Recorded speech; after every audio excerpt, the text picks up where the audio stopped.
প্রায় এক যুগ ধরে তিনি গণতান্ত্রিক আন্দোলনকে নেতৃত্ব দিয়েছেন এবং আমাদের দলকে নেতৃত্ব দিয়েছেন এবং আমাদের যে গণতন্ত্রের উত্তরণের যে ছাত্র গণ অভ্যুত্থানের নেতৃত্ব দিয়ে আমাদেরকে সাফল্যের দ্বার প্রান্তে পৌঁছে দিয়েছেন। আমাদের সেই সংগ্রামী নেতা, এই দেশের গণমানুষের অত্যন্ত প্রিয় মানুষ জনাব তারেক রহমান, আমাদের দলের ভারপ্রাপ্ত চেয়ারম্যান, তিনি আগামী 25শে ডিসেম্বর, আমি আবার রিপিট করছি যে আগামী 25শে ডিসেম্বর তিনি ঢাকার মাটিতে আমাদের মাঝে এসে পৌঁছবেন। আমরা আমাদের দলের পক্ষ থেকে, সকলের পক্ষ থেকে আমরা তার এই আগমনকে শুধু স্বাগত নয়, আমরা আনন্দের সঙ্গে আমরা সমগ্র জাতিকে জানাতে চাইছি। এবং আজকে গণতন্ত্র উত্তরণের পথে যে সমস্ত বাধাগুলো সৃষ্টি হয়েছিল, আমরা মনে করি যে আমাদের ভারপ্রাপ্ত চেয়ারম্যান তারেক রহমান সাহেব দেশে এসে পৌঁছলে সেই সমস্ত বাধা দূর হয়ে যাবে। কারণ আপনারা জানেন যে একটা বৈঠক লন্ডনে যেটা আপনার সংগঠিত হয়েছিল, আমাদের ভারপ্রাপ্ত চেয়ারম্যান এবং বর্তমান প্রধান উপদেষ্টা লন্ডনে যে সভাটি হয়েছিল, সেই সভায় সিদ্ধান্ত হয়েছিল যে ফেব্রুয়ারির মাসের মধ্যবর্তী সময় নির্বাচন অনুষ্ঠিত হবে। ফলে আমাদের নির্বাচন সম্পর্কে যতটুকু আপনার একটা শঙ্কা ছিল সেটা চলে গিয়েছিল।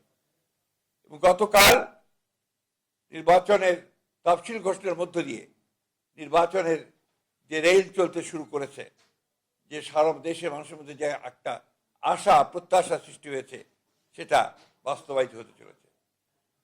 আমরা আবারও আপনাদের জানাতে চাই যে এই বিষয়টা আপনারা যথাযথ আপনার মূল্য দিয়ে আপনারা জাতির সামনে তুলে ধরবেন এবং একই সঙ্গে আমাদের ভারপ্রাপ্ত চেয়ারম্যানের আগমন যেন অত্যন্ত সুন্দর সুষ্ঠুভাবে হতে পারে সেই বিষয়ে আপনারা আমাদেরকে সহযোগিতা করবেন।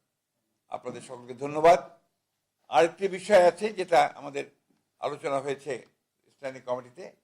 আপনারা আজকে দুপুরে যে একটা গুলির বিদ্ধ হয়েছেন হাদি সাহেব, না ইনসাফ পার্টির ওসমান হাদি সাহেব, ইনকিলাব পার্টি, দুঃখিত, ইনকিলাব পার্টি যে মঞ্চ, ইনকিলাব পার্টির মঞ্চের সম্ভাব্য প্রার্থী তিনি গুলিবিদ্ধ হয়েছেন।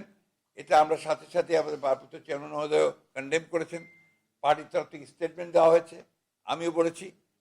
আমরা এটাকে সাথে সাথে নিন্দা জানিয়েছি এবং অতি দ্রুত যারা এই হত্যা চেষ্টা করেছে অথবা আপনারা গুলি করেছে তাদেরকে বের করে তদন্ত করে তাদেরকে আইনের আওতায় আনার জন্য আমরা বলেছি।